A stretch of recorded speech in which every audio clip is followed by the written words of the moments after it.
In a great wide forest, full of beautiful trees and green glades and thorny thickets, there lived a long time ago a woodcutter and his wife, who had only one child, a little girl.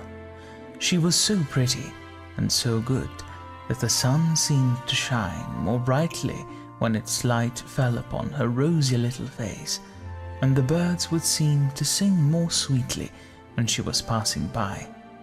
Her real name was Macy, but the neighbors round about all called her Little Red Riding Hood, because of a scarlet riding hood and cloak that her kind old grandmother had made for her, and which she nearly always wore.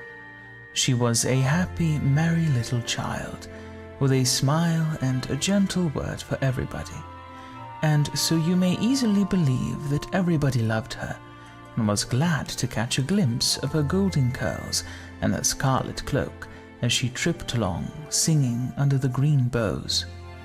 Now, this, let me tell you before I forget, was at the time when all the birds and beasts, or very nearly all, could speak just as well as you or I, and nobody was surprised to hear them talk, as I suppose one would be nowadays.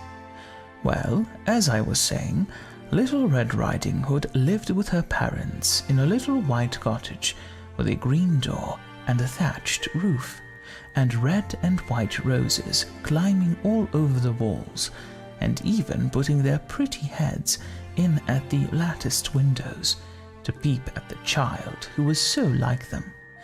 It was on a bright spring morning early in May, when Little Red Riding Hood had just finished putting away the breakfast cups, that her mother came bustling in from the dairy. "Here's a to-do," she said. "Farmer Hodge has this very minute told me that he hears your granny isn't quite well, and I can't leave the cheese-making this morning for love or money. Do you go, my dear, and find out how she is, and stay, take her this little pot of sweet fresh butter, and these 2 new-laid eggs, and these nice tasty little pasties. Maybe they'll tempt her to eat a bit. Here's your basket, and don't be too long away, honey." So Little Red Riding Hood pulled her hood over her curls and set off down the sunny green slope, with her basket in her hand, at a brisk pace. But as she got deeper into the forest, she walked more slowly. Everything was so beautiful. The great trees waved their huge arms over her. The birds were calling to one another from the thorns, all white with blossom, and the child began singing as she went. She could not have told why, but I think it was because the beautiful world made her feel glad. The path wound along through the trees, and as it grew wider after turning a corner, Red Riding Hood saw that she was likely to have company on her walk, for where 2 cross paths divided, there sat a big grey wolf, licking his long paws, and looking sharply about him. And, "Good morning, Red Riding Hood," said he. "Good morning, Mr. Wolf," she answered. "And where may you be going, sweet lass?" said the wolf, as he walked beside her. "Oh, Granny isn't very well, and Mother cannot leave the cheese-making this morning, and so I'm taking her some little dainties in my basket, and I am to see how she is and tell Mother when I get back," said the child with a smile. "And," said the wolf, "where does your good granny live, little lady?" "Through the copse, and down the hollow, and over the bridge, and 3 meadows after the mill." "Does she indeed?" cried he. "Why then, I do believe she is a very dear old friend of mine, whom I have not seen for years and years. Now I'll tell you what we'll do, you and I. I will go by this way, and you shall take that, and whoever gets there first shall be the winner of the game." So the wolf trotted off one way, and Red Riding Hood went the other. And I am sorry to say that she lingered and loitered more than she ought to have done on the road. Well, what with one thing and another, the sun was right up in the very midmost middle of the sky when she crossed the last meadow from the mill and came in sight of her grandmother's cottage and the big lilac bushes that grew by the garden gate. "Oh dear, how I must have lingered," said the child, when she saw how high the sun had climbed since she set out on her journey, and pattering up the garden path, she tapped at the cottage door. "Who's there?" said a very gruff kind of voice from the inside. "It's only I, Granny dear, your little Red Riding Hood with some goodies for you in my basket," answered the child. "Then pull the bobbin," cried the voice, "and the latch will go up." What a dreadful cold poor Granny must have, to be sure, to make her so hoarse, thought the child.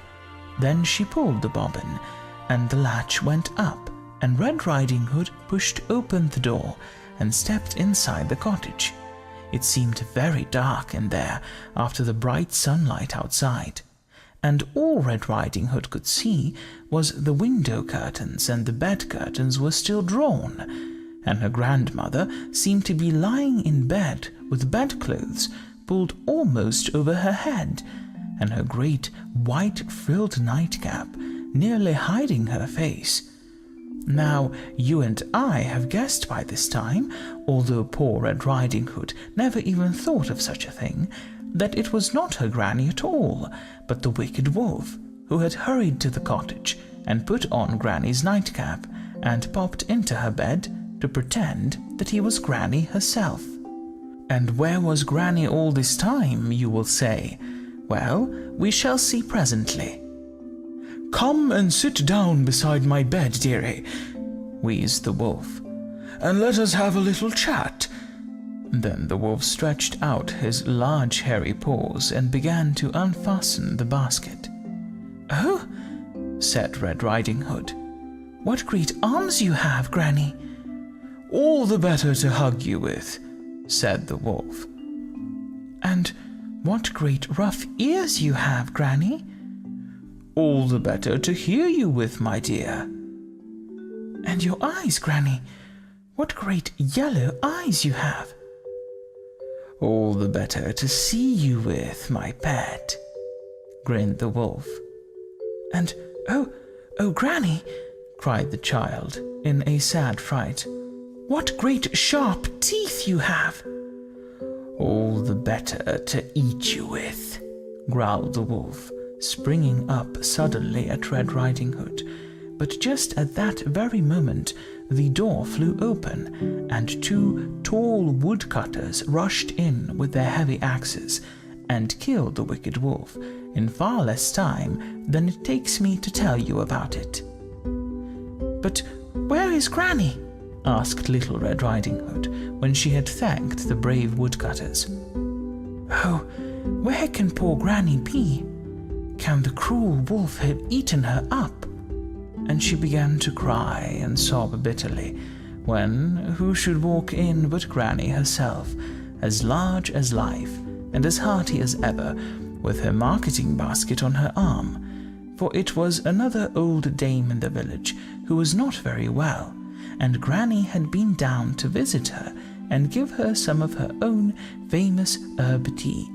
So everything turned out right in the end, and all lived happily ever after. But I promise you that Little Red Riding Hood never made friends with a wolf again.